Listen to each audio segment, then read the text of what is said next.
Welcome back to Chapter 7, Carbohydrates and Glycobiology. So far, we have looked at the structures of monosaccharides, disaccharides, oligosaccharides, and polysaccharides.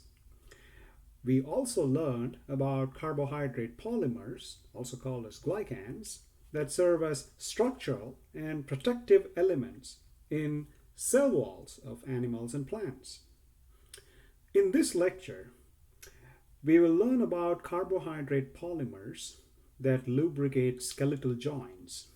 An example is glycosaminoglycans.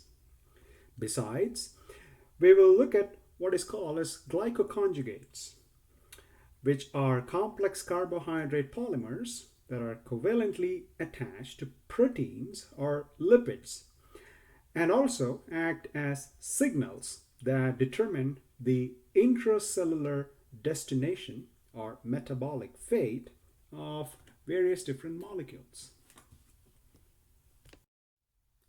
The extracellular space in the tissues of multicellular animals, as shown here, is filled with a gel-like material, which is called as the extracellular matrix. It is practically a mesh between cells. It allows for passage of materials, but also provides structural support and cushioning. Now, glycosaminoglycans are heteropolysaccharides that are found in the extracellular matrix along with other fibrous proteins. What are glycosaminoglycans? Glycosaminoglycans are heteropolysaccharides. They are linear polymers of repeating disaccharide units. Glycosaminoglycans are unique to animals and bacteria, but are not found in plants. Now, what are these glycosaminoglycans made up of? One of the two monosaccharides is always either N-acetylglucosamine or N-acetylgalactosamine. That is what is called here. It's glucosamine or galactosamine. Now, in glycosaminoglycans, as you can see from the structure, they have a negative charge that is from the carboxylate. And this is obtained by the oxidation of the C6 carbon. Some glycosaminoglycans contain esterified sulfate groups, as you can see here. The combination of sulfate groups and the carboxylate groups of the uronic acid residues give glycosaminoglycans a very high density of negative charge.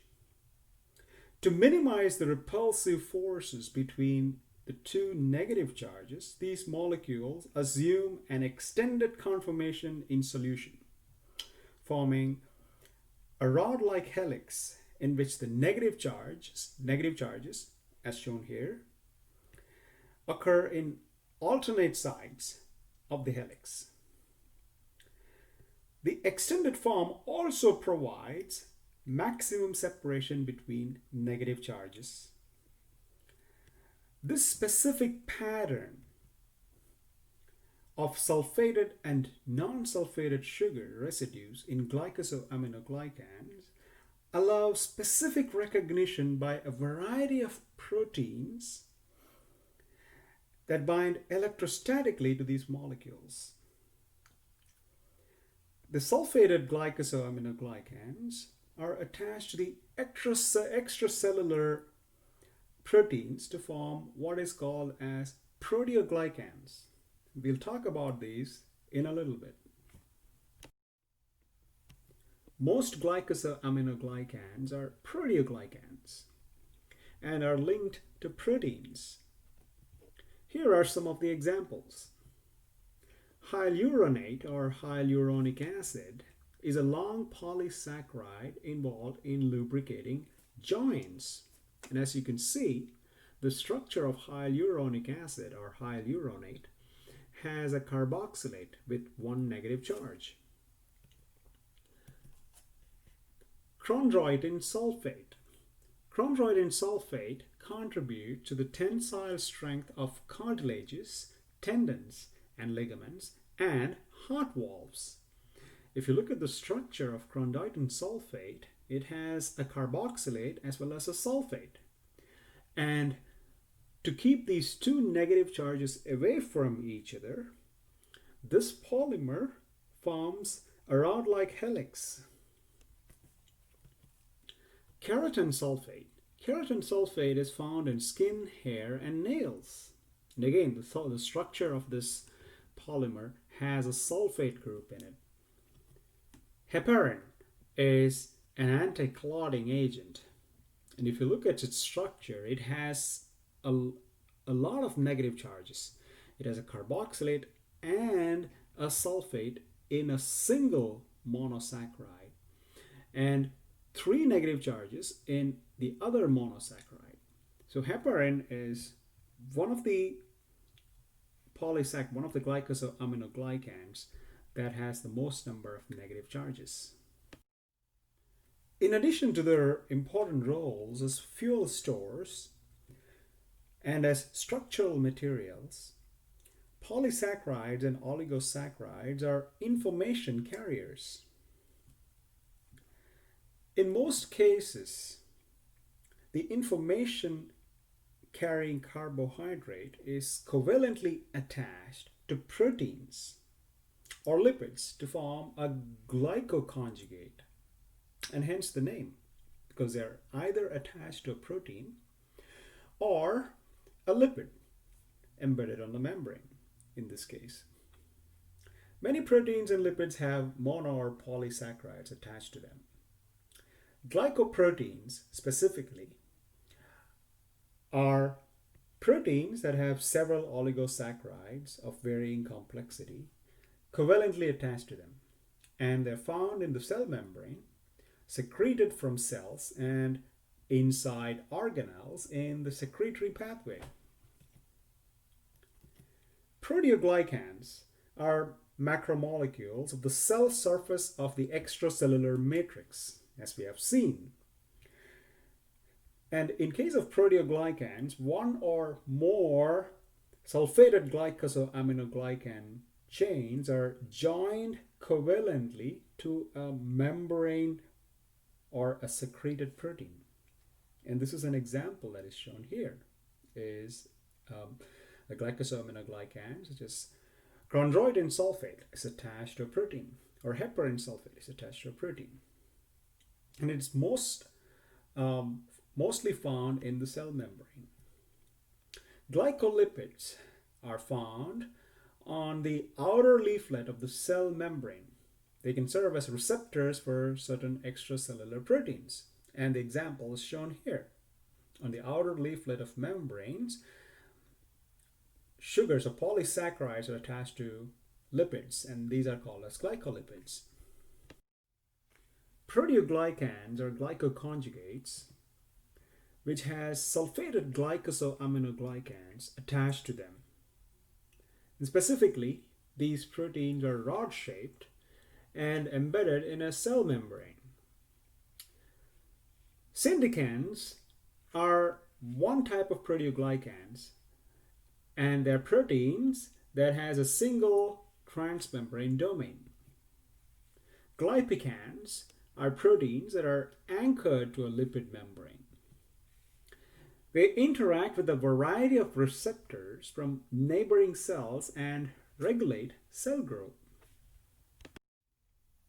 This diagram depicts the basic difference between syndican and glypican. As you can see, syndican is a transmembrane protein which is on either side of the membrane. This is outside and this is inside. And it is embedded on the membrane, and it is heavily glycosylated with glycosaminoglycans. As you can see, heparin sulfate, chondroitin sulfate, etc. attached to it at various positions. Glypican, on the other hand, is a globular protein which has different and various disulfide bonds. The difference being that glypican is attached to a lipid called as a GPI anchor, which is embedded on the membrane. Now, glypicans also have glycosaminoglycans attached close to the carboxy terminus of the protein. So these are the two different types of proteoglycans. Different glycosaminoglycans are linked to the core proteins in many proteoglycan conjugates. Our tissues have many different core proteins. For example, Aggrecan is one of the best studied core proteins. Hyaluronan and Aggrecan forms huge non-covalent aggregates. And these aggregates can hold lots of water, about 1,000 times their weight. And one of the uses is that they provide lubrication. They have very low friction and covers joint surfaces, for example, articular cartilages. And again, the advantages is that they have reduced friction and high load balancing. And so this is one of the examples of proteoglycans that are used in lubrication in articular cartilages. In contrast to proteoglycans, glycoproteins are carbohydrate protein conjugates in which glycans are branched and are smaller and are structurally diverse than proteoglycans. Proteoglycans, as we saw, have glycosaminoglycans or sulfated sugars attached to them and have long linear polymers, whereas in glycoproteins they have branched and smaller oligosaccharides attached to them. The carbohydrates are attached via their anomeric carbon. About half of mammalian proteins are glycoproteins. Carbohydrates play a role in protein-protein recognition. Only some bacteria glycosylate their proteins. This is important because mammalian proteins are heavily glycosylated, but not many bacterial proteins are glycosylated. Contrarily, viral proteins are heavily glycosylated as well. This helps many viruses to evade the immune system because they look similar to the mammalian proteins. There are two different types of oligosaccharide linkages in glycoproteins as shown in this diagram. The first one is an O-linked glycoprotein with a glycosidic bond of the oligosaccharide to the hydroxyl group of serine or a threonine. In the second type, the N-linked oligosaccharides have an N-glycosidic bond, as shown here, to the amide nitrogen of asparagine, or in this specific case, asparagine forms this covalent linkage. Remember, asparagine has an amide bond, which can be used to form this N-linked oligosaccharide linkage in glycoproteins.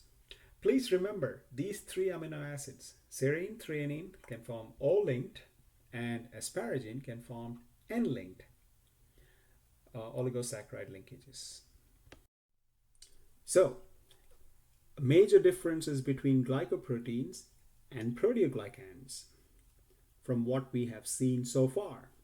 Glycoproteins are proteins with one or several oligosaccharides joined covalently to them. And in this case, the oligosaccharides are small and branched. Proteoglycans are macromolecules on the cell surface. Of course, with one or more sulfated glycosaminoglycans attached to a membrane protein. So proteoglycans are membrane proteins that are embedded with glycosaminoglycans.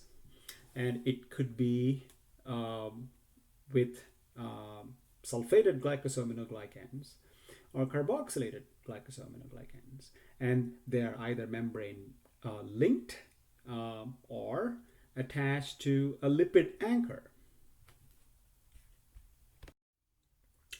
Glycosylated proteins are either extracellular or secreted or in the secretory pathway. Glycosylation occurs in the Golgi apparatus, which is an organelle. And glycosylation is most frequent on serine, threonine, and or asparagine residues. The most important question is, why glycosylate proteins? Researchers are not completely sure in many cases. Many cellular processes are seemingly unaffected by a complete block of glycosylation, which means that if you don't glycosylate certain proteins, it doesn't mean that these proteins are not functional and the cellular processes are hampered. So why are some of the proteins really glycosylated? It could be that glycosylation may play a role in protein solubility in most cases, or in folding. Cell-cell adhesion controlled by sugar-binding proteins called lectins come in the picture as we talk about glycosylation. So one of the most important functions of glycosylation or glycosylated proteins happens to be in cell-cell communication, especially cell-cell adhesion. About 50% of all human proteins are glycosylated. So you might think it must be important, right? Or is it? Improperly glycosylated proteins are degraded rather rapidly. Perhaps this is a sign of protein health, which means that if your cell has an improperly glycosylated protein, then the cell doesn't want that protein, and so it degrades them. But that doesn't mean that all proteins that are not glycosylated are degraded. And hence the point that I made previously, saying that cell processes do not get affected. Glycosylation equals outside, which means that only proteins that are outside the cell are glycosylated. Glycophorin A or GPA is a membrane protein in erythrocytes or red blood cells with greater than 60% of its mass coming from glycosylation. This gives cells very hydrophilic or charged coat, reducing adhesion. GPA is essentially one transmembrane domain with the extracellular domain highly glycosylated. Glycophorin A, as shown here in the structure, is two helices that cross each other, and these are transmembrane helices. The membrane is between this red line and the blue line. Outside the red line is outside the cell, and inside the blue line is inside the cell. Glycophorin A is extremely well studied, and it forms tight transmembrane dimers. The dimerization of this protein is driven by van der Waals packing inside the membrane. And how are proteins embedded inside the membrane is shown on the right here. And the inside of the cell, the protein would have a completely different amino acid makeup. Once it is embedded in the membrane, which is full of lipids, and mind you, we'll talk about lipids in chapter 10. But Lipids are hydrophobic, as you may have heard, and hydrophobic lipids likes hydrophobic amino acids. So most amino acids that are embedded in the membrane are hydrophobic. And once they emerge from the membrane on the outside, have a mixture of both hydrophilic and hydrophobic, or mostly hydrophilic. And another important point is that on the outside, the protein, especially glycophorin A, is heavily glycosylated. Secreted proteins also have glycosylations. For example, antibodies, hormones, and many signaling proteins are glycosylated. Some signaling molecules have different glycosylation patterns depending on which tissue they are found in. We looked at glycoproteins and proteoglycans. Now let us look at glycolipids. What are glycolipids? Lipids that are covalently bound to carbohydrates. It could be oligosaccharides or polysaccharides. A classic example is the bacterial lipopolysaccharide. As you can see, these are lipid tails. And the lipid head group, which is a carboxylate, as shown here, is attached to sugars on various different positions. They form parts of plant and animal cell membranes. In vertebrates, ganglioside carbohydrate composition determines blood groups. In gram-negative bacteria, as shown here, lipopolysaccharides cover the peptidoglycan layer, which means that below this is the peptidoglycan layer, and above peptidoglycan layer is the bacterial lipopolysaccharide. They are only found in the outer leaflet of the cell membrane. As you can see, the cell membrane is usually here, and these are on the outer leaflet. Linked to the head group of lipid molecules. The head group is this carboxylate group in this case. Sugars equal complex information. What does this mean?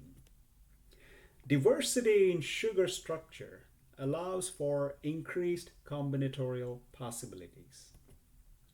The ability to form O-glycosidic bonds at multiple positions on the sugar ring increases combinations exponentially.